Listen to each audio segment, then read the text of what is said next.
Hi friends, இன்றைக்கி நம்ம வெப்பாலை மூலிகை பற்றி தான் பார்க்க போகிறோம். இந்த வெப்பாலை மூலிகை வந்து சரும நோய்க்கு வந்து மிகப்பெரிய அருமருந்தாக இருக்குது. இதோட இலைகள்லேருந்து பூக்கள், பட்டைகள்னு எல்லாமே வந்து நமக்கு வந்து எல்லா விதத்துலேயும் நிறைய விதத்தில் யூஸ் பண்ணிக்கலாம்.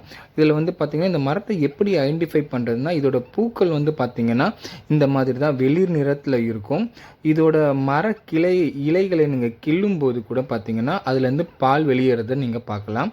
இந்த பாலில் வந்து கூட வந்து சரும வறட்சிக்கெல்லாம் இந்த பால் வந்து நம்ம யூஸ் பண்ணி அந்த சரும வறட்சியெல்லாம் நம்ம சரி பண்ணலாம். இந்த இலையோட அடுக்குகளும் பார்த்திங்கன்னா ஒன்றோட ஒன்று வந்து பார்த்திங்கன்னா ப்ளஸ் ஷேப்பில் இருக்கும் இலை அடுக்குகளும்.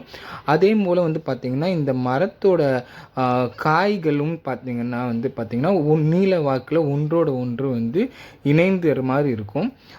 இந்த மரத்தில் நாங்கள் எடுக்கும்போது இந்த மரத்தோட விதைகள் எல்லாமே வந்து பார்த்திங்கன்னா முதிர்ந்து வெளியேற ஸ்டேஜில் இருந்தது. இந்த மரத்தோட பட்டைகள் எல்லாம் கூட வந்து பார்த்திங்கன்னா வந்து ஜுரத்தை வந்து சரி பண்ணுறதுக்கும், அதுக்கப்புறம் இந்த இலையிலேருந்து வந்து எண்ணெய் தயாரித்து ஸ்கின் டிசீஸ்க்கெல்லாம் யூஸ் பண்ணலாம். அதுதான் வந்து இந்த வீடியோவில் ஃபைனலாக காட்டியிருக்கோம்.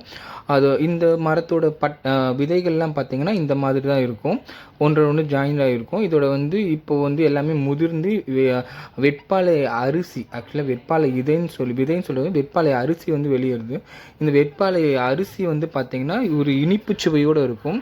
இது வந்து பார்த்திங்கன்னா அஜீரண கோளாறு, அதுக்கப்புறம் வந்து லூஸ் மோஷன்லாம் வந்து சரியாகிறதுக்கு வந்து இந்த வந்து வெப்பாலை அரிசி வந்து யூஸ் பண்ணலாம். சாதாரணமாக மென்றே சாப்பிட்லாம். இந்த இலையை வந்து மென்று சாப்பிடும்போது ஸ்டார்டிங் ஸ்டேஜில் இருக்கிற பிரச்சனைகள்லாம் வந்து நமக்கு சரியாகும்.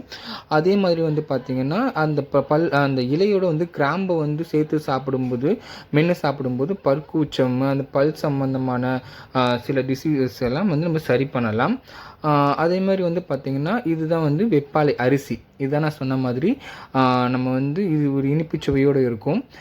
இதை வந்து நம்ம வந்து அஜீரண கோளாறுகள், லூஸ் மோஷனுக்குலாம் வந்து நம்ம இதை யூஸ் பண்ணலாம். இந்த வெப்பாலை எண்ணெய் எப்படி ரெடி பண்ணுறதுனா, இந்த ஒரு 4-5 இலைகளை பறித்து அதில் வந்து நம்ம அது மூழ்கிற அளவுக்கு செக்கில் ஆட்டின தேங்காய் எண்ணெயை ஊற்றி ஊற வச்சுட்டோன்னா ஒரு 4-3 days வந்து சன்லைட் படுற மாதிரி வச்சுட்டோம்னா அது வந்து பர்பிள் கலரில் மாறும். பர்பிள் கலரில் மாறினதை ஒரு 5 days 10 days நம்ம யூஸ் பண்ணும்போது நல்ல ரிசல்ட் கிடைக்கும். Thanks friend, thanks for